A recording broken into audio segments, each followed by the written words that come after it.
ప్రేక్షకులకు నమస్కారం. డిసెంబర్ 9, 10 తారీఖుల్లో అంటే శనివారం, ఆదివారం ప్రముఖ స్టాక్ మార్కెట్ అనలిస్ట్ రామిరెడ్డి గారు ETF index funds, mutual funds మీద ఎడ్యుకేటివ్ వెబినార్ కండక్ట్ చేయబోతున్నారు. దీనికి 3000 రూపాయలు ఫీజు పే చేయవలసి ఉంటుంది. ఆసక్తి ఉన్నవారు కింద స్క్రోల్ అవుతున్న నెంబర్ కాల్ చేసి వెంటనే మీ రిజిస్ట్రేషన్స్ను పూర్తి చేసుకోగలరు. Hi, Ramireddy from RCP Technologies. So 30 years back December మంత్లోనే ఫ్రాంక్లిన్ టెంపుల్టన్ వాళ్ళు large cap mutual funds and mid cap mutual funds 2 schemes launch చేశారండి. నేను మాట్లాడుతున్న 30 years బ్యాక్ అనమాట. అంటే 1993 డిసెంబర్లో. అప్పటి నుంచి ఇప్పుడు ఈ డిసెంబర్ అంటే లిటరలీ 30 years దాటుతుంది. ఈ టైంలో వాళ్ళు లాంచ్ చేసిన large cap mutual funds and mid cap mutual funds ఎంత రిటర్న్స్ జనరేట్ చేసినవి చూద్దామండి. అండ్ ఈ లార్జ్ క్యాప్ మ్యూచువల్ ఫండ్స్ ఏమో ఫ్రాంక్లిన్ ఇండియా బ్లూచిప్ ఫండ్ అండి. అండ్ మీకు తెలుసు టాప్ 100 కంపెనీస్ని మనం లార్జ్ క్యాప్ లేదా బ్లూచిప్ స్టాక్స్ అంటాం. అందుకని చాలా చోట్ల మ్యూచువల్ ఫండ్స్లో ఈ బ్లూచిప్ ఫండ్స్ అని లేకపోతే లార్జ్ క్యాప్ మ్యూచువల్ ఫండ్స్ అని ఇలా నేమ్ వాడుతూ ఉంటారు. సో ఇందులో కనుక మీరు 1000 పర్ మంత్ కనుక పెట్టుంటే అంటే డిసెంబర్ 1993లో కనుక మీరు ఇన్వెస్టిగేషన్ బిగిన్ చేస్తే ఇప్పటి వరకు మొత్తం 360 ఇన్స్టాల్మెంట్లో ఎవ్రీ మంత్ 1000 కనుక కట్టుంటే మొత్తం మీరు ఇన్వెస్ట్ చేసింది 3.6 lakh రూపీస్ అండి. 3,60,000 రూపాయలు అనమాట. టోటల్ ఇన్వెస్ట్మెంట్ వాల్యూ ఈ రోజుకి 62 lakhs అయింది. 62 lakhs. అండ్ CAGR ఎంత వచ్చింది? 15%. ఇక్కడ చూసారు మీరు internal rate of return, XIRR అంటే ఇంటర్నల్ రేట్ ఆఫ్ రిటర్న్ అనమాట. మనం మ్యూచువల్ ఫండ్స్ని పర్ఫార్మెన్స్ని మెజర్ చేసేటప్పుడు ఒకేసారి మీరు అమౌంట్ పెడితే మనం కాంపౌండ్ గ్రోత్ రేట్ సరిపోతుంది. అంటే CAGR compound annual growth rate మనకు సరిపోతుంది, ఎందుకంటే ఒకేసారి పెట్టారు కాబట్టి.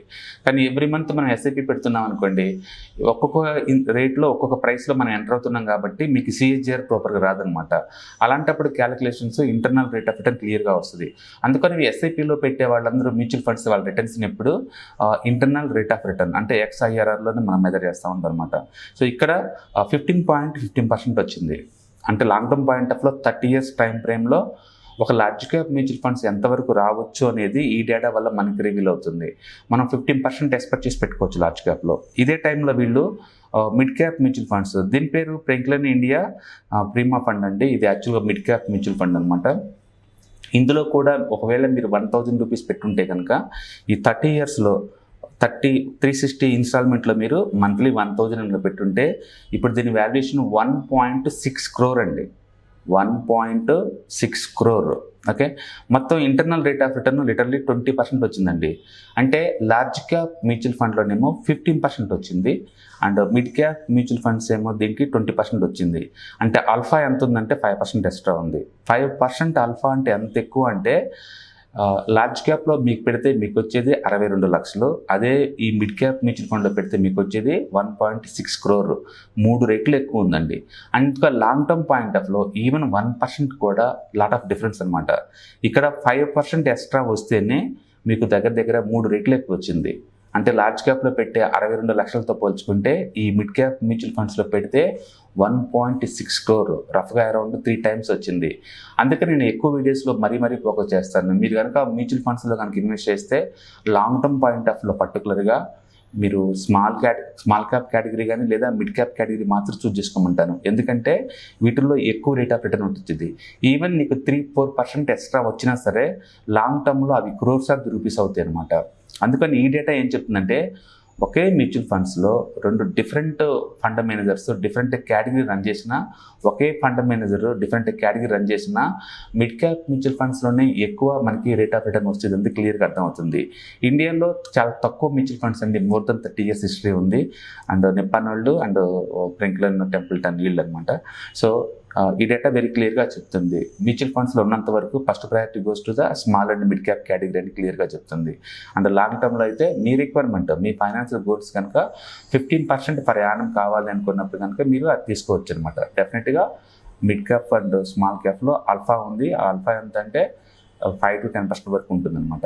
షార్ట్ టర్మ్ పాయింట్ ఆఫ్లో మీరు చూసుకుంటే స్మాల్ క్యాప్లో 30-40 కూడా వస్తాయండి. But I'm interested more in long term point of view. ఎందుకంటే షార్ట్ టర్మ్లో రకరకాల ఫ్యాక్టర్స్ ఇన్ఫ్లుయెన్స్ చేస్తూ ఉంటాయి. అందుకని ఆ డేటా చూసి మనం ఇన్వెస్ట్ చేయకూడదు.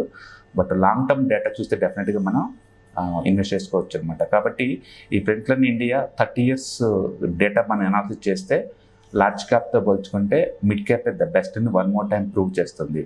Anyhow both mutual funds perform very well అండి, తక్కువ ఎక్కువ అని సంబంధం లేకుండా. సో 1000తో కూడా 62 లక్షలు క్రియేట్ చేసుకోవచ్చు. అండ్ మ్యూచువల్ ఫండ్స్లో కూడా 1000 తోటి స్మాల్ క్యాప్ మ్యూచువల్ ఫండ్లో 1,20,00,000 క్రియేట్ చేసుకోవచ్చు.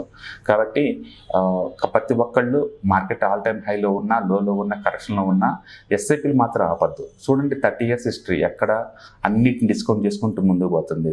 కాబట్టి మార్కెట్ ఆల్ టైమ్ హైలో ఉంది కదా, పడినప్పుడు చూసుకోవచ్చు అని చెప్పేసి చాలామంది విత్డ్రాల్ బీన్ చేస్తారండి. చేయమాకండి, మార్కెట్లో కంటిన్యూ చేయండి. అండ్ ఎవ్రీడే మీకు రికార్డ్స్ వస్తూనే ఉంటాయి ఆల్ టైమ్ హై మార్కెట్ అని. అందుకని keep on investing. Thank you.